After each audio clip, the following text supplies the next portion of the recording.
Assalamualaikum warahmatullahi wabarakatuh. Perkenalkan, kami dari kelas 10 MIPA 2 SMA Negeri 1 Klaten. Perkenalkan, nama saya Dian Kalista Octavia, nomor absen 11.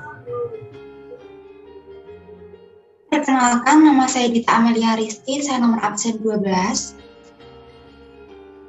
Perkenalkan, nama saya Faisal Lintang Arundaya, saya nomor absen 13. Perkenalkan, nama saya Faizah Nabila Caroko Putri, nomor absen 14.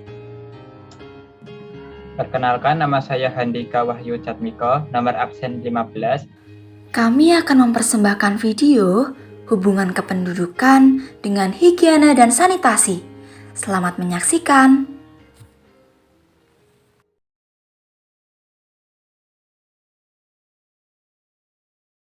Kependudukan adalah hal yang berhubungan dengan jumlah, struktur, umur, kelamin, agama, kelahiran, perkawinan, kehamilan, kematian, persebaran, mobilitas, dan kualitas untuk ketahanannya yang menyangkut politik, ekonomi, sosial, dan budaya. Dalam kehidupan ini, pertumbuhan penduduk selalu berkaitan dengan peningkatan kebutuhan air bersih dan sanitasi. Berikut adalah salah satu potret kehidupan masyarakat di lingkungan padat penduduk. Di kawasan Tangsi Bawah yang merupakan area padat penduduk, Kota Muara II ini masih ditemukan beberapa titik rakit apung dimodifikasi yang biasanya dijadikan oleh warga sekitar tempat buang air besar di sungai. Tak hanya itu, beberapa rumah penduduk di bantaran sungai Komering menyalurkan langsung pembuangan tinja mereka melalui pipa ke tepi sungai yang ada di belakang rumah. Hal ini tentu dapat mencemari sungai, apalagi sungai tersebut masih digunakan warga untuk mencuci, mandi, dan kebutuhan lainnya. Selain itu, pencemaran seperti ini juga bisa merusak keindahan kota dan menjadikannya kawasan kumuh.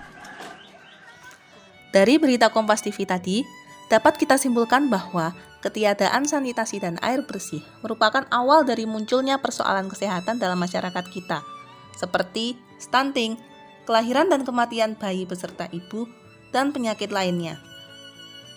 Hygiene dan sanitasi merupakan suatu tindakan atau upaya untuk meningkatkan kebersihan dan kesehatan melalui pemeliharaan dini setiap individu dan faktor lingkungan yang mempengaruhinya, agar individu tersebut terhindar dari ancaman kuman penyebab penyakit. Hygiene sendiri adalah upaya kesehatan dengan cara memelihara dan melindungi kebersihan subjeknya sehingga bersifat lebih individu. Sedangkan pengertian sanitasi adalah upaya kesehatan dengan cara memelihara dan melindungi kebersihan lingkungan dari subjeknya sehingga lebih bersifat umum. Tabel dan grafik kependudukan Indonesia. Dapat kita lihat dari grafik tersebut, hasil sensus penduduk tahun 2020 yang diadakan September 2020 mencatat penduduk sebesar 270,20 juta jiwa. Jumlah penduduk hasil sensus penduduk 2020 ini bertambah 32,56 juta jiwa dibandingkan hasil sensus penduduk tahun 2010. Dengan luas daratan Indonesia sebesar 1,9 juta kilometer persegi, maka didapatkan kepadatan penduduk Indonesia sebanyak 141 jiwa per kilometer persegi.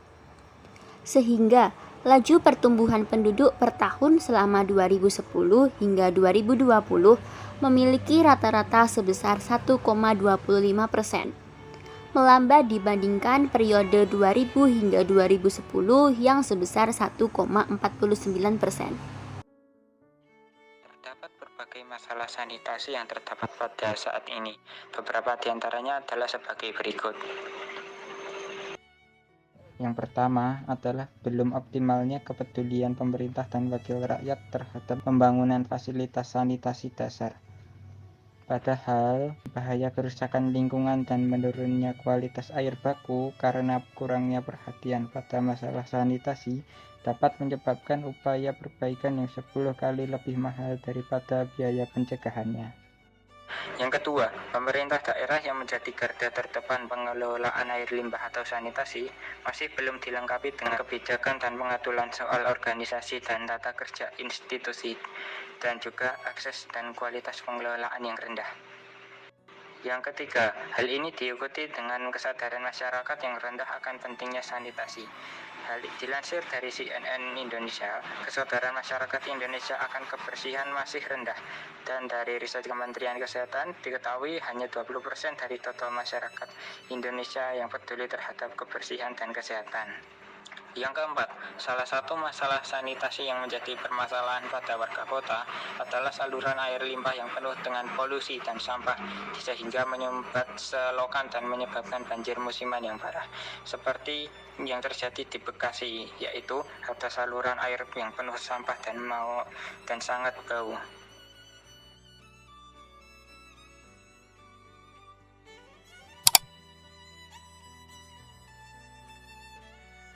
Sanitasi menjadi salah satu kunci yang harus diperhatikan untuk keberlangsungan hidup manusia. Kurangnya pengetahuan dan pemahaman tentang sistem sanitasi menjadi salah satu faktor yang dapat menyebabkan terciptanya kondisi lingkungan yang buruk dan permasalahan kesehatan di masyarakat. 1. Terciptanya kondisi lingkungan yang buruk. Dampak dari sanitasi yang buruk menjadi salah satu faktor yang menciptakan kondisi lingkungan yang buruk seperti timbulnya berbagai penyakit yang bersumber dan berkembang dalam air, terciptanya situasi lingkungan yang berbau tidak sedap, timbulnya pencemaran lingkungan. 2. Permasalahan kesehatan. Berbagai masalah kesehatan akan muncul dan berkembang karena buruknya sistem sanitasi. Dampak yang ditimbulkan bisa berlangsung dalam kurun waktu yang tak sebentar. Penyakit banyak menyerang pada sistem pencernaan, mulai dari 1. Mengalami sakit perut, 2. Diare, 3. Masalah BAB, 4. Cacingan, 5. Disentri, 6. Tipes, 7. Kolera. Selain masalah kesehatan di samping, kondisi sanitasi yang buruk juga dapat mengakibatkan stunting pada anak. Kasus stunting atau gagal tumbuh salah satu penyebabnya ialah karena kualitas air yang kurang baik dan sanitasi buruk. Akar dari semua permasalahan ini sebenarnya adalah tingginya kepadatan penduduk di suatu daerah. Oleh karena itu, diperlukan solusi-solusi jitu untuk mengatasi permasalahan ini. Antara lain, 1. Pengurangan pertumbuhan penduduk. Salah satu caranya yaitu memberlakukan program keluarga berencana atau KB. 2. Meningkatkan pemerataan pembangunan. Yang ketiga, menciptakan lapangan kerja di daerah-daerah yang jarang penduduk, melakukan program transmigrasi. Dan yang kelima, melaksanakan program perbaikan gizi, salah satunya melalui posyandu. 6. Melengkapi sarana dan prasarana kesehatan. 7. Penyediaan air bersih. 8. Menambah jumlah sekolah dari tingkat SD hingga perguruan tinggi. 9. Menambah jumlah tenaga kependidikan di semua jenjang. 10. Melaksanakan program wajib belajar. 11. Pemberian beasiswa. 12. Menyediakan kelengkapan fasilitas pendidikan. 13. Menciptakan kurikulum pendidikan yang sesuai. 14. Meningkatkan kualitas tenaga pengajar. 15. Meningkatkan pengelolaan dan pengelolaan sumber daya alam. 16. Meningkatkan kemampuan bidang teknologi.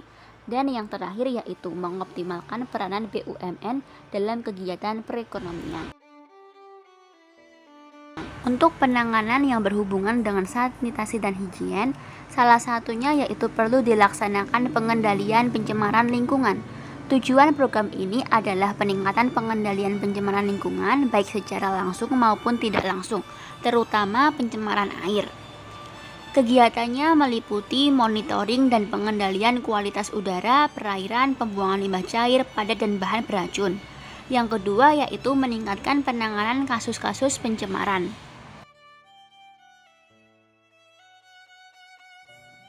demikian presentasi dari kami. Apabila ada salah, kami mohon maaf. Wassalamualaikum warahmatullahi wabarakatuh.